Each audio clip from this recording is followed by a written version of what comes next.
Now hold it like an ice cream. No, that's too literal. Don't lick it.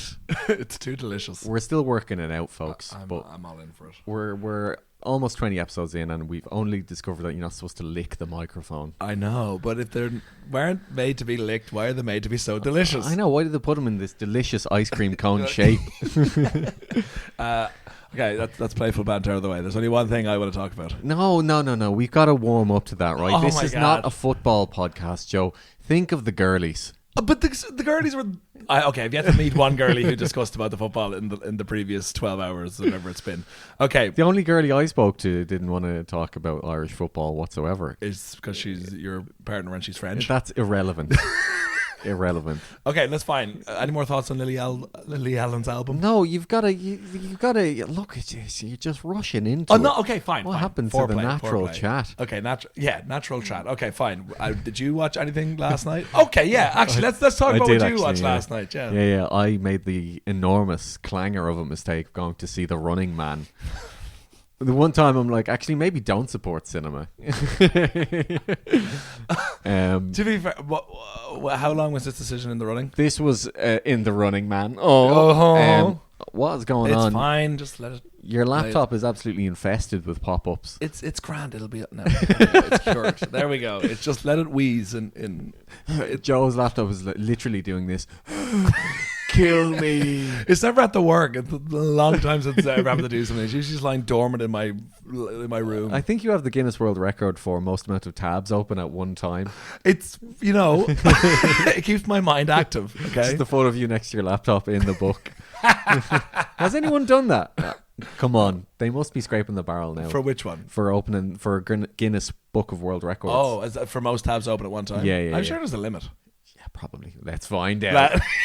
I went yesterday afternoon. This is the day after Ireland just beat Hungary, right? And I instead said, you know what? Well, actually, I didn't have anywhere to watch it anyway, and I didn't want to go to the pub because I just would have drank too much and ruined my Monday. But I went to see The Running Man instead. I was like, you know what? I haven't been to the cinema in ages. I know the reviews aren't fantastic, but I think it'll be fine. Yeah. Yeah. It's Edgar Wright, and it was terrible. It was really... Was it actually terrible? No, and the reviews actually were like middling, but I thought it was worse than that. Oh no. And I love the Cornetto trilogy and I Scott Pilgrim and all that, but it was just... And also, one thing is Glenn Powell, he's supposed to be playing like the angriest man in America. Yeah. But he's just like too much of a nice guy. He does he's like, I'm very angry. Oh. And you want to go up and go rub his belly and go, sure you are. You're an angry man, aren't you? the guy who was like, he went viral for looking like a capybara. Oh. Do you remember that? Oh, that is, whatever. That's what. It's like, he's the angriest man in America. Okay. I'm not going to go into spoilers or anything, but I could. If this was a film podcast, I would go. Yeah. But we're not film bros. No. We're bros that like film. Yeah, completely different. Nice, yeah. Different. That is. Speaking of Edgar Wright and Running Man, and Glenn Powell. Mm-hmm. First one is I really sad to hear that because I love Edgar Wright. Now I didn't see Last Night in Soho. Did you see that? No, I didn't see that one. I heard kind of mixed things about that as well. And just wonder, I think when that was out, I hadn't been in London that long, and I literally had no time. I was still trying to figure out where my feet were. At the end of your legs. I know. You big Egypt. And you were there the whole time when I was looking for them. You were there the whole time. And I was like, no, let him work it out for himself. Yeah, it's for just going. God was like, just let him tell him. He needs to know. Let him be free. It's like, personal growth comes from suffering. Look, he's evolving. Yeah, he's too clever now. But so I didn't get to see that, but I didn't hear wonderful things. But like, Baby Driver. Yeah. There was a time like 4 or 5 year period where I was like, I only want to go see. When I go to see a film, I just want to see it once, and then especially if I really enjoy it, because I want it to be fresh, like years. Like if I ever come across it again, I want it to be like fresh, like till I feel like a new movie. Then I realized that that's just stupid. It is just stupid. Like I'm not saying you have to go see 2 films in the cinema when it's out, but if you really enjoy it, which I did with Baby Driver, I went to see that twice. Yeah, and then for me, I think. The World's End gets a little bit too much flack. I don't think it's as good as Hot Fuzz or Shaun the Dead. No, it's the weakest of a very strong trilogy. Like it is, like if you compare it to trilogies that have been out, it is still like Probably top 10 of trilogies. Yeah. Honestly, like, although it's sort of comedies, it's an unofficial trilogy at the end of the day, though. They're not connected. But they do say, well, they are like they all have a cornetto in it, and that's what makes it a cornetto trilogy. Now it's here comes the Edgar Wright hate. No, I love that. I love cornettos. Okay. But I love the Cornetto trilogy. Although that's one thing in this Running Man by the way. film, right? It's supposed to be futuristic, anti-capitalist kind of message, but there's so much product placement. Oh, is there? And like tonally, it's just all over the place. Yeah. It doesn't feel like an Edgar Wright movie. It feels like kind of a cookie cutter kind of Hollywood blockbuster. Unfortunately, I wonder what maybe it's like that thing where he's been said adapt this and then we'll give you the funding for your next big movie. Maybe because that is what happens. I'm blanking now on. I know it has happened, but I can't think of examples. Yeah, it's possible. He could have a deal or something. But he took the Hollywood soup. The Hollywood soup. He used to be Edgar O'Wright. Edgar Nick Wright. No, he's Chad Right. Now he's Chad Wrong. Chad Wrong. Nice. But and the other one, I like. Not the bad about Today FM, but here we are. Soon. So like I think I followed Today FM on Instagram, but I think it's due to one of those, sometime in the past, the like, share, follows thing. Oh, right. That's how they got you. Yeah.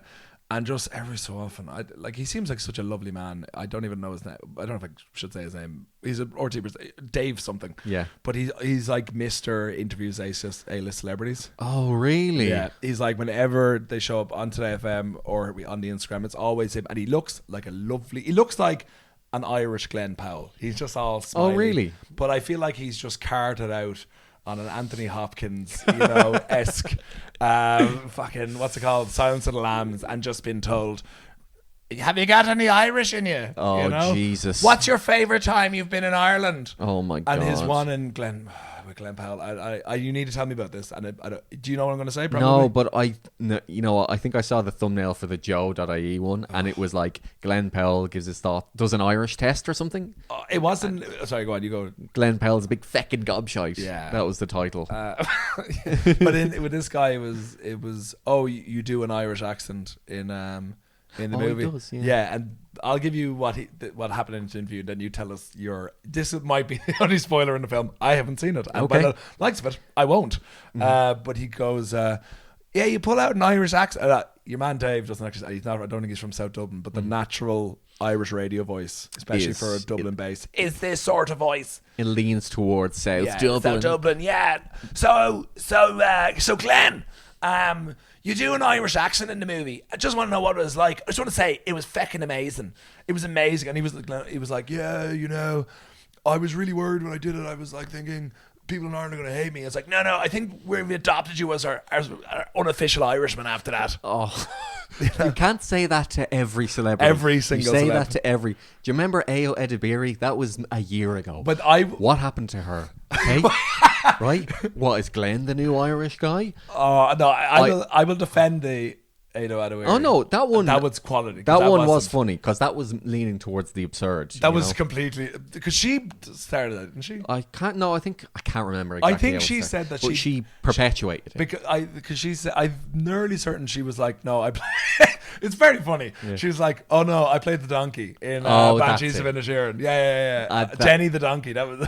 You're right, yeah. And then she just like doubled down, and everyone was in on the joke. Yeah. While in this, it's just like, you're a big A-list celebrity. There's got to be some Irish in you, Glenn. That's what I hate about the Irish media. Is the undertone is like me. Yeah, what do you think of Ireland? Please say you know who we are. Please. Oh my God, a famous person knows who we are. It honestly makes me cringe. And also within Irish people who do make it big, it's just like make yourself as plain as possible. You can't have anything outstanding about you unless you're a sports star. No. Like if you're a celebrity who makes music or makes film, you need to fill it in your chicken. Yeah, fill it in your chicken. You need to, well, it's like you can never leave, basically. You're always one of us. Oh. One of us. Dude, South Dublin. You're always one of us. Okay? But actually, I'd say it's more...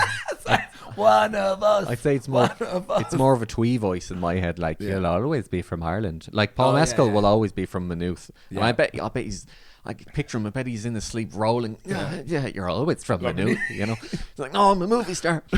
But two things can be true. You know? I think I mentioned I get mixed up between real life and fake life whenever I'm on this podcast.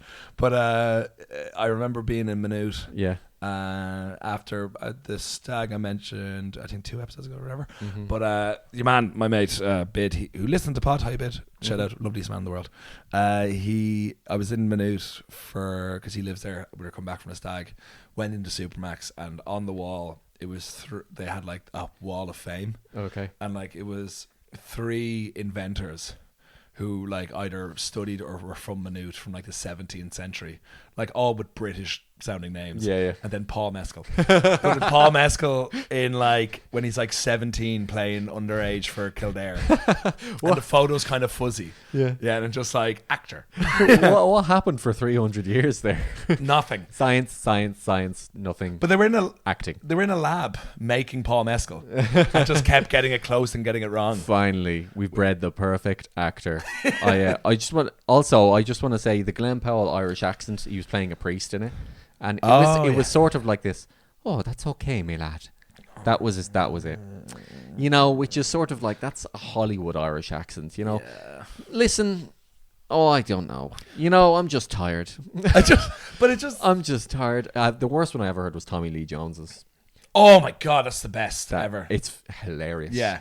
And while I'm on the topic of bad accents, Al Pacino doing a Cockney. It's like fantastic. Google it right after this. So good. Because it's like it sounds wrong. It's like somebody asked an AI to do it. Yeah, I've ever told because it's all the intonation of a New Yorker. Yeah, but just sort of like, and he's actually bruv. He says something like, I got him by his elbow, and he went under the apples and pears. Yeah. And literally like Dick Van Dyke is like, that feels vindicated by that. Infamous. Yeah. But what was the one?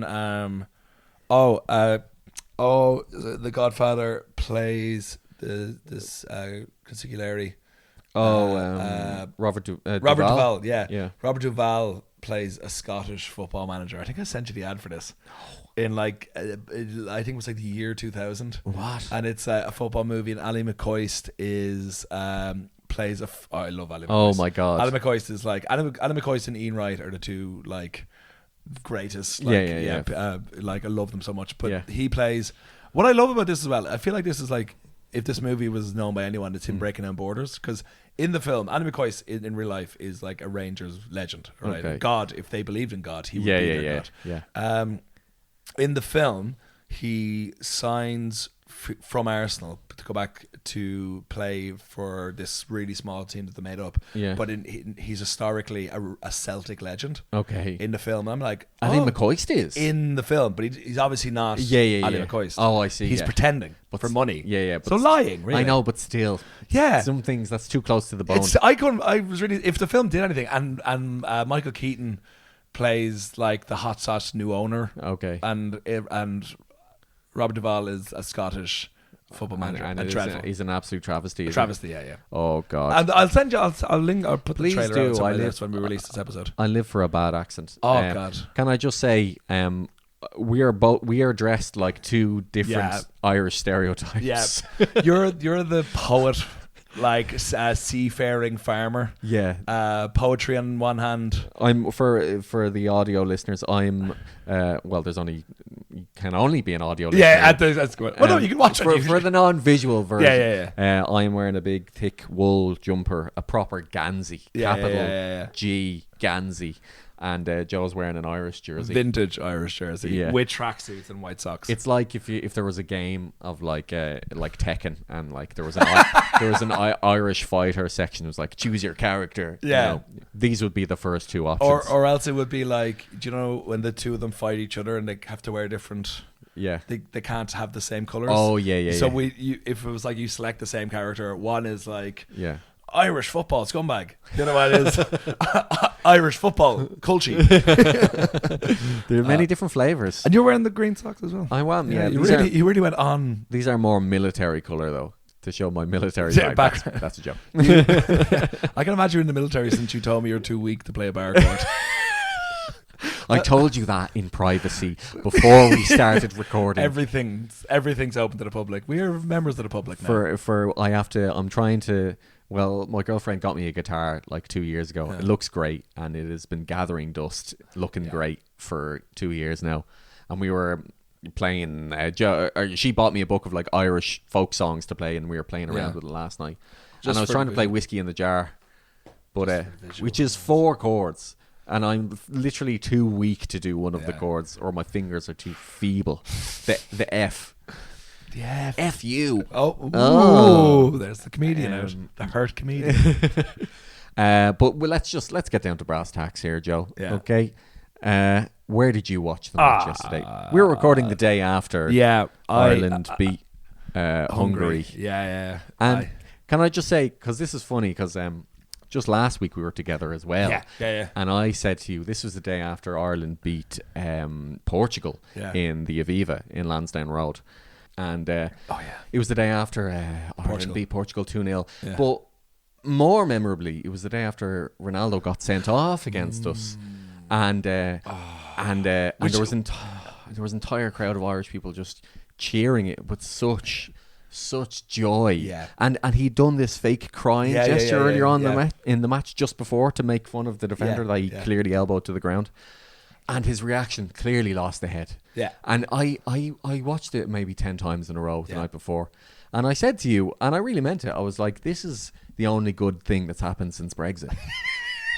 And that was just Ronaldo being sent off and us beating Portugal. Yeah. I was like, things aren't supposed to happen like that anymore. The magical thing as well is that Szoboszlai did the exact same thing last night. After Hungary went 2-1 up, he did the shush to the crowd and then did the cry emoji. And I'm like, it seems to just fucking upgrade us. Yeah. Do you know what I mean? It puts a spark in us if you're like, you are? Yeah. Oh, big time. But like, I have been an Irish football fan for my entire life. All right, I've made a short film that was just made for about 8 people called "How We Say Football: The FAI Story," where it's just entirely it's a fictional story about the FAI messing up Ireland in like a boardroom in the 60s. Available on YouTube. On YouTube, but like it's meant for die-hard football fans, and it was like. That was it. And I was just pissed off at John Delaney and everyone. I have never, there has never been a time. The other last time a player has scored more than 2 goals for Ireland over the course of 2 games. Was it not like Callum Robinson in like 2012 or something? No, Callum Robinson scored a hat-trick. Right. A couple of... I thought it was him because I definitely saw some stat about this. Well, the other day, who was it? It was I could be wrong. Now I was just saying it but I know Robbie Keane. Yeah. Okay. In 20, I think it was 20, would have been 2015. Yeah. Scored 3 goals in 2 games. Okay. Against Gibraltar and Germany. Yeah. Right. 3 of those goals came against Gibraltar. None of them came against Germany. All right. Troy Parrott. Callum Robinson scored a hat-trick against who was it again? Was it Luxembourg? Anyway, one of them loser countries. But I have been born in Ireland my entire life. I've been to so many games. I have you are Irish though, so I don't know if you can say that. Okay, I've been an Ireland fan my whole life. I am Irish, by the way. I've been forced to do it. It's sort of like your nationality. It's like by birth you are an Irish fan. Sometimes it's forced upon you. Sometimes you choose it. Maybe both. Okay. But I will say there was never that feeling. I was watching. I was working in one of the pubs I work in. This one in Ernest Grove. Yeah. Because I completely messed up my week. I was supposed to have the day off, but I ended up. But luckily, working in the pub, there was about 6 people in the pub. Right? Yeah. Threw the game on, volume all the way up, and in that pub there was 2 people who were watching it and supporting the. Yeah. Well, no, 3 maybe 3. Yeah. There was me, guy who sat at the bar who is the most perpetually angry man you'll ever meet, or just miserable. Was it Glenn Powell in Running Man? I think it's who Glenn Powell tried to base it on. Yeah. But he's just like the stereotypically angry man from Ulster. Oh yeah. And, I think you've mentioned this guy to me before. Is he a regular? He's a regular. Okay, yeah. I get on great with him, but he's like, we're fucking shit. And the one guys who overdoes the tee. When they hit that tee so hard. It hits like, and it was a 70th minute, okay? And there's another guy who was sitting down, it was like about 90. Honestly, I'm not just saying that as being like he's, 38. Like he's about 90 years old. Yeah. Named Charlie, who has the best memory of any man I've ever met at that age. Who comes in and it's like, knows my name, which he like remembers games from like the 50s, early 50s when he was living in Sligo. Wow. Lovely. Looks kind of like Santa except with no hair. And then we were the only ones watching it. Yeah. And like I remember the 70th minute come up and the angry Northern goes, "We're shit. We're not going to score 2 goals." And I was like, just try positivity. Just give it a go for a second, all right? And everyone was slagging him. They were like, "Oh, we're sticking around to watch the game because we want to see Higgy cry." And he's like, "That's only way United." And he cried. But when the goal, the first one went in, because just before that, Adamida had scored a goal that was clearly offside, and I remember screaming it was offside, so I wouldn't allow myself to feel even a bit of joy. To make it 2-2. Yeah. You don't want to get hurt again. You don't want to get hurt. No. So immediately push the feelings down. All right. Yeah. Then obviously Troy Parrott scored again. I was like, no, that must be offside. Then I was like, no, it wasn't. And then you're like, the thing is, when you're watching club football, maybe because football's more frequent and everything like that, but the games are less important, definitely in club football, that you just always are anticipating, especially with Ireland, but like, we can do this. Yeah. Like, we can get a third goal. Like, it can happen. I've seen it happen loads of times before. It doesn't happen with Ireland. No. We don't score, except Italy in 2016. We do not score really, really late winners. We've done plenty of draws. We've pulled draws out of the grass of defeat, but we never. And the fact we beat Portugal, Ronaldo getting sent off. I'm a United fan. I was delighted Ronaldo got sent off. That was one of the greatest moments. I would agree with you. It was pure joy. Beautiful. Somebody did a watercolor painting of the guy doing a crying gesture at him. Oh, that guy. Yeah. People like the commentators last night were saying that what's his name? Troy Parrott. First thing I tweeted out was just like, in 9 months' time, there's going to be maternity wards full of Troys. But like, when Troy Parrott scored, it's like there's going to be a statue on Sheriff Street for Troy Parrott tomorrow, which Paddy Power, I guarantee, are already making that happen. The crying emoji guy needs to be found, because he needs to get a statue somewhere as well. or a stamp. Okay, fine. Not everyone can have a statue. Statue for all. It's just Troy Parrott would feel a little bit diminished if there's a statue unveiling of him and Crying Man. But it was just the pure joy, because people will listen, and I get into not these arguments with like English football fans, because like, I get it, like, obviously they're better, and for them qualifying is no problem usually, but it leads to that even more bit of arrogance. But like, for Irish football fans, for what that was last night, we get that, if we're lucky, once every 10 years. Yeah. And it was, and that's for that reason, and it means so much more when it does actually happen. Yeah, exactly. So there's something to be said for having a crap football team. There is a lot, because when times are good, it's really good. Really good. Like, I remember I worked I remember it was for a bar mitzvah.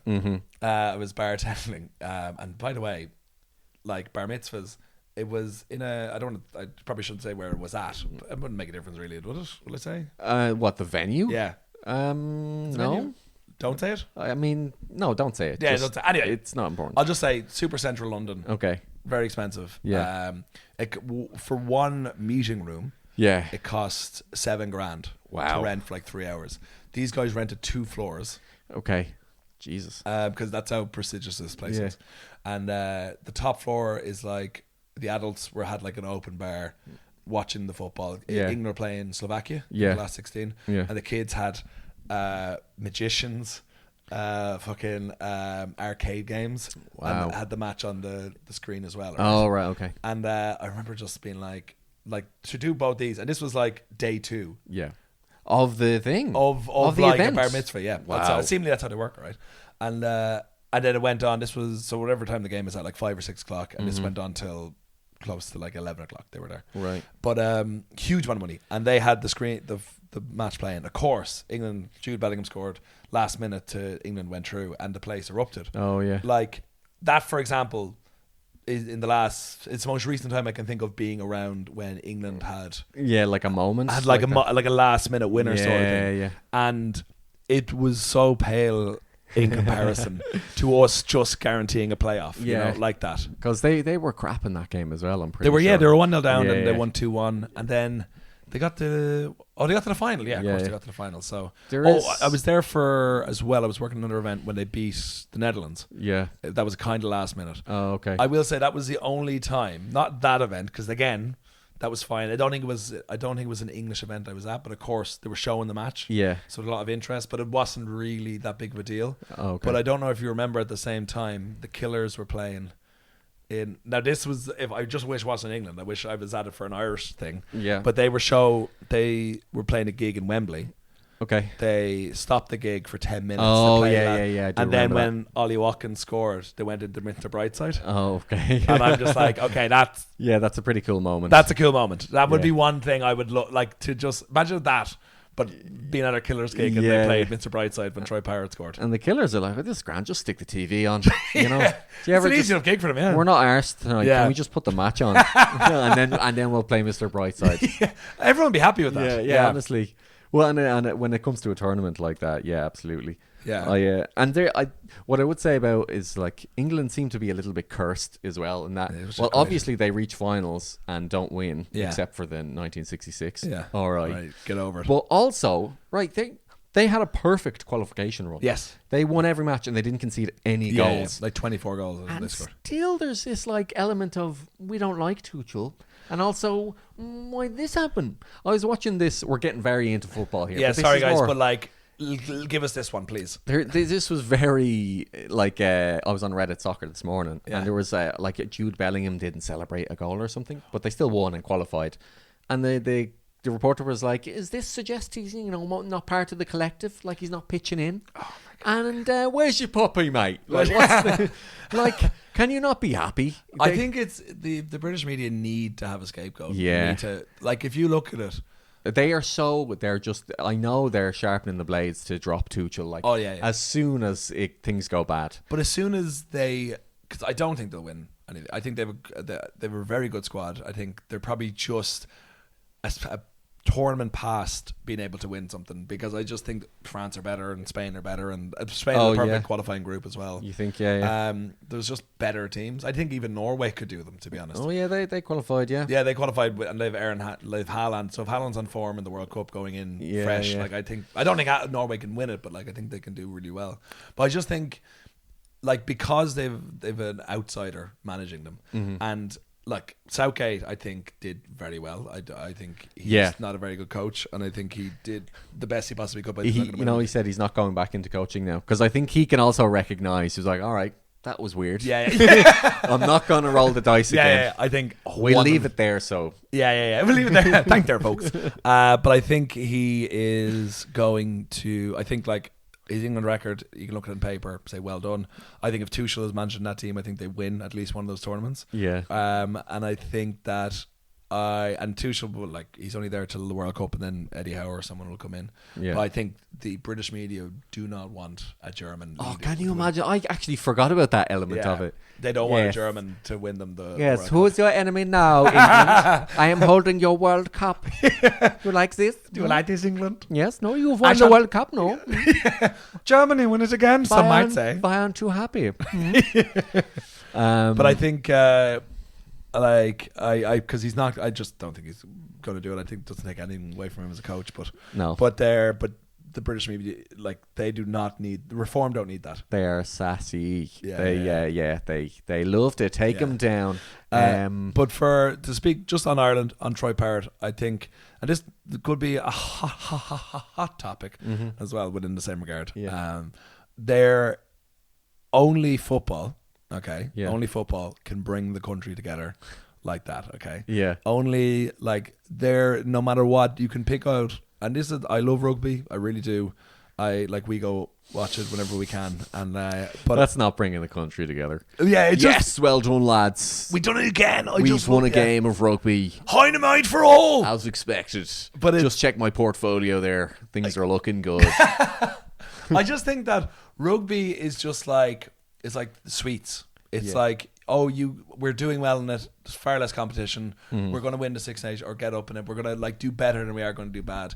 And it's just like a little sugar rush. Like keeps you going. While football, because of the nature of it, but the history of it and everything we've had within the country, especially in Jack Charlton, but like all the best moments within Irish sport are centered around the national team. That has a very specific vibe to it. It's also just genuinely a more popular sport as well. That's nothing you can do about that. So it's kind of impossible to avoid, when things like this happen.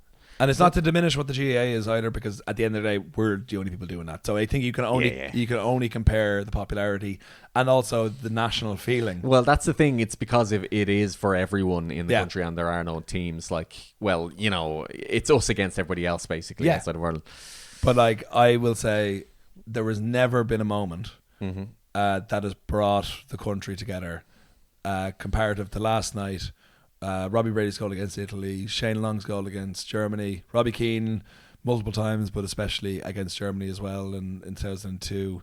Like those, the 1990s, 94, Ray Houghton, like all of those. There has never been a moment in rugby that you might pick one or two, that like Johnny Sexton against France, Ron O'Gara against Wales, that are like par. But like football, it will always, if a bigger, like there is never, other than winning the World Cup, there's not ever going to be something that will go beyond what football can do to bring a country together. I don't think so. Which is funny, like to outsiders, by the way. Like I think I said this before on the podcast, but I went to the Epic Museum with Agathe. Oh, yeah. And she's French, and That's right.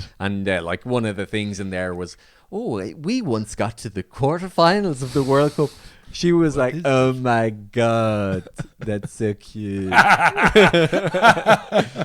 the quarterfinals, bravo!" You're like, take her away, boys. It is though. That's what I mean. I've said on this podcast as well. I was asked on a football channel I used to work with, would I prefer Ireland to win the World Cup or United to win the Premier League or the Champions League? And I will always say, no, we've had this exact discussion, so we can't do it again. We can just like cut it in if we need to. Okay. But I said, if we win the World Cup, we will all die. Like we will all. It would just be an overdose, and the ripple effect. It would be like the beginning of Star Trek when in the movie when all the Vulcans are killed, and it would just be like that, an explosion. The planet would implode, or Ireland would implode. It would be like the Irish fans would be like, have you ever seen World War Z?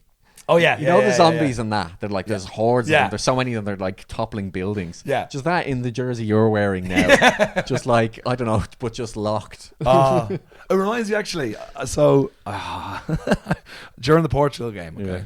So I went out and was watching it in Sheephaven Bay. Yeah. In good spot. In Camden. Yeah. Morning Crescent, Camden. Great pub. Great guys. Recommend if you're in London, recommend going down for a pint.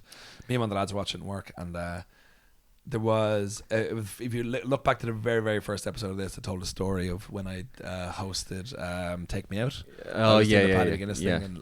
But I was like walking through looking for a seat, and there was a group of those lads were in. Yeah. And I was like, oh hey lads, just a quick one, whatever. And I went back and we got seats at the bar, and we're sitting there, and just to our left there's like a little archway that like links up the entire bar. Yeah. And your man, one of the guys from it, walks, and he's like 10 feet from us, right? And I was like, oh yeah, hey Mick. And he turns around and he goes, I'm in trouble anyway. She's already mad at me, so I better just stay out. And we're just like, what? And she's just like, if I go home now, she's gonna kill me now. So I'm just best waiting 4 hours, haven't I? And I was like, it's a Thursday night, Mick. It's whatever. Your life, buddy. Yeah, and just like, stop. He's weighing up the consequences.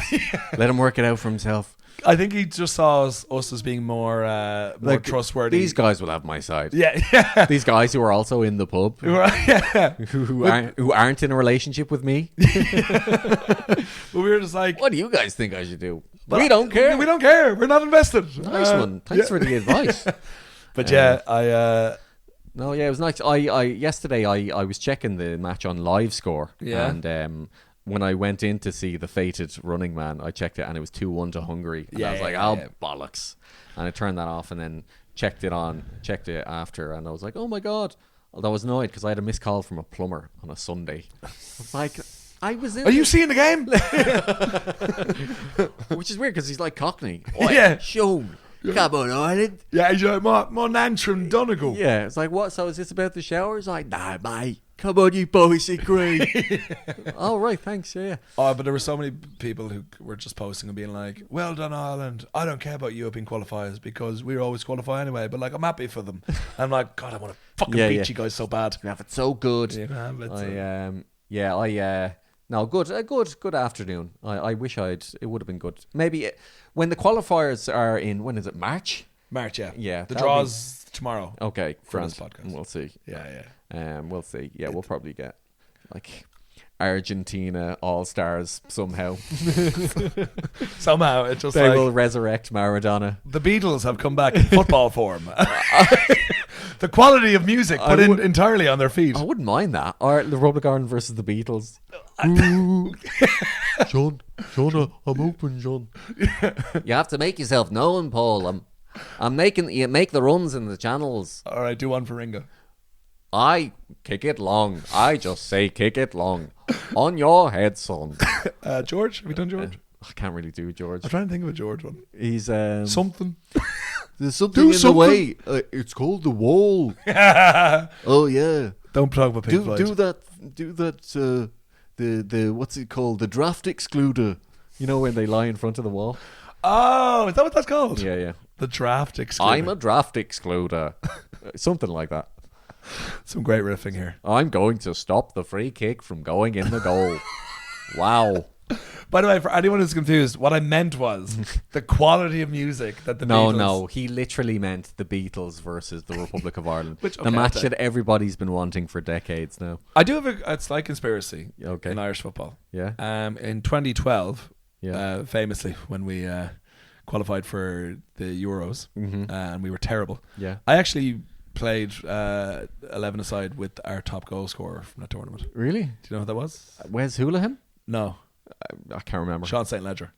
Well, okay. Yeah, I played in Stockholm with him. Really? Yeah. He was a ringer. I'll talk about this maybe another time. I was for a non-football topic before. I mean, this is actually we're almost at 40 minutes. Yeah. Now, but, I was hoping you could help me with self-tape after this. Genuinely, this afternoon. Okay, what's it for? I got one, and it's sort of in my... No, it's not the most insulting casting I've received. Oh, fantastic. I love when you get insulting casting. It's just been non-stop. Okay. I auditioned for a role this morning, a separate one. I did a Zoom audition, and the log line for the character was literally the most annoying man in the world. And it was like, well, we've got to send this to Sean Berg. There's only one man who can handle this. Get him on the phone right now. But I got one this morning. Or no, I got it last week, but it's the role is, you know, when a guy comes in, it's such like a movie trope where a kind of impotent guy comes in to the king and he's like, my lord, the prisoners have escaped. It's that, but sci-fi, basically. So, my lord, the prisoners have escaped into space. They're dead. What? He even gets choked in it and everything. He's like, I'm sorry, like my lord. Yeah. I'm sorry, my lord. I could see you as being a worm tongue. I could do that. Like, I think that's in my... I'm being blinded by your son. Are you? Yeah. Oh, are you right in the... I'm right in it. Do you know what's funny? Once we moved in here, I lived in a basement flat in Streatham for 2 years. Yeah, you'd never seen the sunlight. Genuinely, no, I quite liked that apartment, but... I quite liked the lack of sun. I quite liked being a mole person.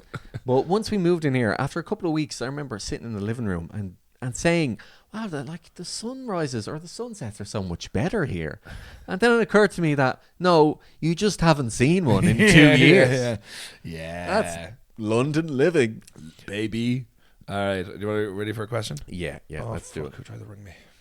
Oh no, it was my plumber. Right, this one's from Lee Coffey. You're on death row.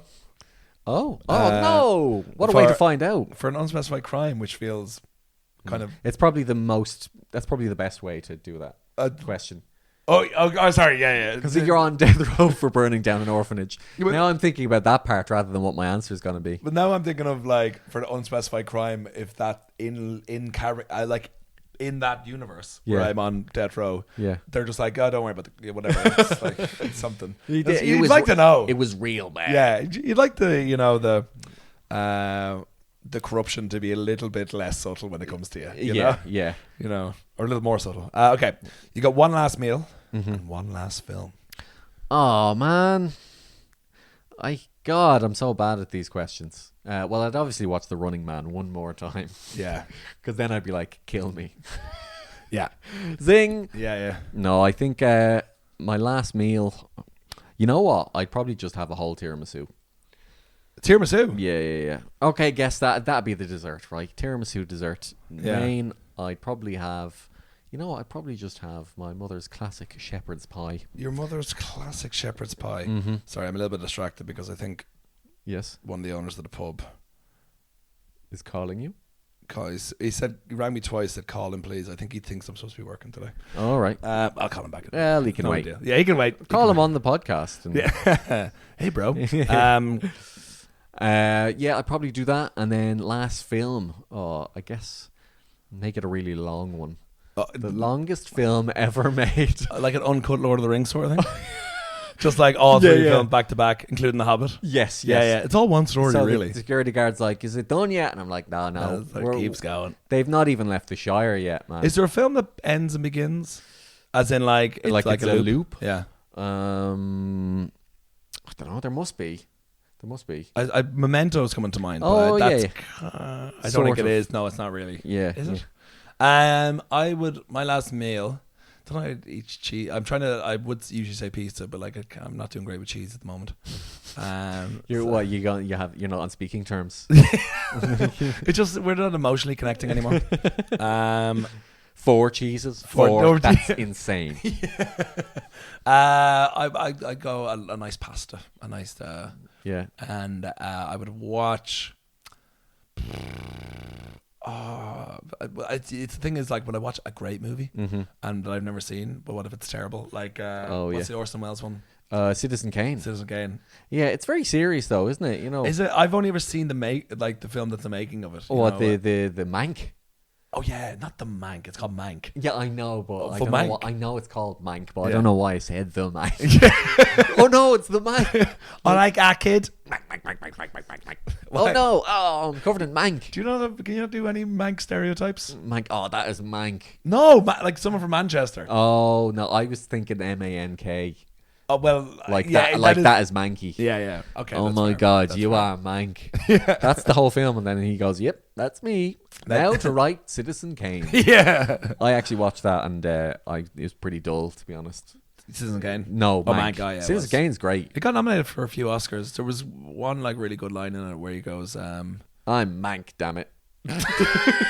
Ew. Oh. Sort of word was invented. No, it's just like films are the one industry where people pay money to not keep something. As in, like, you make a movie and they pay to look at it, but you still keep it. Oh, right. What? No, sorry, I'm confused. As in, like, Seth DeMayo, whatever his name is, he, when you're like watching a film, you pay to watch it. Yes. But they still keep it. It's the one industry. Okay. Where you pay for something and they keep. But what if you buy a DVD of the film? Okay, this is in the 30s. Oh, okay, right. Okay. Okay, I feel like it's entirely would music not be the same in the 30s? What if you went to a gig? Yeah, but you're not keeping it. But you're buying you watch it, but you don't keep the music. You don't own the music. Yeah. So then movie isn't the only industry where that happens. Okay, entertainment is what it meant. Okay. I'm just trying to make it make sense here. Yeah. Make it make sense. That's all I'm saying. Yeah. So you'd watch Mank and you'd hate it. I'd watch, in my head I'm like, I watch Pulp Fiction, I guess. It feels like I'd watch something a bit more fun, I guess. Yeah. I think Lord of the Rings Extended Edition is a good show, actually. Yeah. Yeah. Nice 9 hours. Yeah. Yeah. I think, yeah. And then the unspecified crime is still getting me. You're still dwelling on it. I just would like, what if it's like just for taxes or something? What is the crime though? What did you do? What did I do? What didn't I do these days? Yeah, this fella, we're always bloody asking that question. Cool. So what if you had to pick a crime to to be sent to death row? What would it be? If I had to pick too funny. All right. If that was a crime, we don't need to worry about that anytime soon. Too sexy. I think too sexy would be a good one. And you're just there like pouting in the electric chair. Again, I don't like, stop! He's doing it right now. God, I'm seduced. Quick, hit it. I was watching this interview with what are they called? Derek and Clive is the characters they used to do.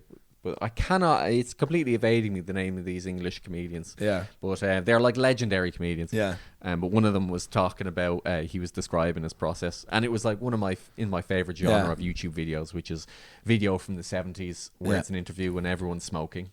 And it's really serious, talking about art. And the presenter was saying, well, could you joke about anything? Yeah. Just to show, by the way, that this topic has not gone away for 50 years.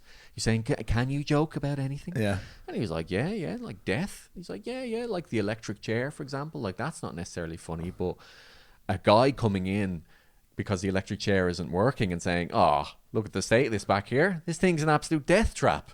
You know? And I'm like, oh, yeah, that is actually quite funny. And just be like, you could kill somebody with this setup like this. That's very funny. And I was like, oh, that is a bit of classic silly humor. I love that genre of the smoky. Apparently it's all terrible, but because it's like the world of interviews now is far better because it is all edited and formed and stuff like that. It's too flashy. It is too flashy, but like back then it seemed like it was pretty much 90% of it was just boring and dreck. But then the 10% that's good. Yeah. Is great. It's also awkward as well. I made a sketch about this years ago because they leave in the long pauses. And the crowd is like, you just hear the coughs in the background. They're always smoking, and they're so terribly serious. And before I wanted to talk about it as well before we go to the YouTube version. But our Pierce Brosnan video did our little clip. Oh yeah, quite well. Yeah. That was great. Funny, which I'm kind of annoyed about because never have I looked more at my my more baldingest than in my most thinningest. Yeah, the way the light caught my scalp that day. Just I actually maybe that's what's bringing people in. Maybe it's all the baldies. Yeah. It's They're like, that explains all those comments saying, join us, shave it. I'm thinking about it, guys. I'm thinking about it. Reaching it for like the ring of power. Just bald ring wraiths surrounding me. I don't think give in just yet. I think make it till it's an issue. Should I get a hair transplant? That's our question. Yeah. Genuinely, should I get it? Because I'm on the fence. Yeah. What? What are you looking at me like that? Now I can't not look at it. I know, but I've got it. If I put this up, if you saw me cycling into the wind, I remember seeing you once running into the wind. And it was great. Yeah. Can see. We say bye to Spotify. Yeah, let's say bye Spotify. Oh, and Apple and whoever is listening, and the others. Yeah, and the others. We love you, others. Whatever platform you're on, thanks again for listening. We will catch you next week. Sorry for all the football chat. Please don't abandon us. No, it is very relevant. Also, not to be sexist, we have like 70% male listeners, and I imagine. Yeah, maybe they like arts and crafts. Well, we do a lot of arts and crafts as well, so they definitely like it too. That paper mache episode we did has just hit 1 million listens. See you later, guys. See you next week. Bye. I think I'm gonna get one more question up. Hello, YouTube, and I do have a sort of joke as well. A sort of joke? Yeah. Well, I have a joke I saw last night. Okay. Well, let me see. Can I get one? Because I always forget one. Okay. He's scrolling. This one is, I don't get, Sims 061. Intro music from School Around the Corner or More Bags. Oh, more. I remember. I don't remember School Around the Corner. Yeah. Doing things. More bag, and more bag hand. Something. More 1, 2, 3. We love being you and me. Yeah. Fucking classic. Special mention to Balamory as well. What's the story in Balamory? Wouldn't you like to know? You little tick. I don't remember. I remember. I think it was a bit before our time. Bosco was great. Or something like that. Hello, boys and girls. I'm androgynous. What's it? Androgynous. Yeah, that's what I'm androgynous. This is in the 80s. Don't worry about it. 80s and 90s. Bosco's just Bosco. As Bosco said. Yeah. Their self. And I appreciate it. Before its time. I think more bags for me. 100% more bags. You know, I think that's I do remember the more bags, and I also Muzzy Moore. Do you remember Muzzy Moore? Oh yeah, again not Irish though. They thought Irish. But I think there's a version of Muzzy Moore like everywhere in that it's translated. Yeah. Did he used to eat clocks and parking meters or something? Remember. Just the animation scared me. Did it? Yeah, I can't just remember in school it was just like Stop. Yeah, stop this torture. I refused. I just kept banging the head that part of my head that would learn Irish. Just like, I don't want this. It's cursed. Muzzy, no more, please. Yeah. Says you. Says me. Says I. Okay, I need to ring back because I've got like loads of missed calls here, so I can't actually concentrate properly for the last 10 minutes. You can please watch on the YouTube version you can see the look of panic in Joe's eyes for the past 10 minutes. Yeah, I've just been like, because it's that thing of feeling like I'm sure it's fine, but when you get 3 missed calls, and you're like, call me please, and a deleted message, that I'm just like, fuck. I think it's because I was supposed to. I originally said I could work today, and then I was like, no, I can't. Okay. But I don't know if he saw that message. Right. I think that's it. We'll find out. You'll find out next week or the week after. Yeah. Find out if Joe lost his job. Next week on YouTube. Have you got your joke? It was somebody in the comments talking about Troy Parrott after his hat trick. Yeah. And they said, Jesus, what are they feeding him? And somebody said, crackers. Thank you, YouTube. Thanks, Emil. Pray for Jojo.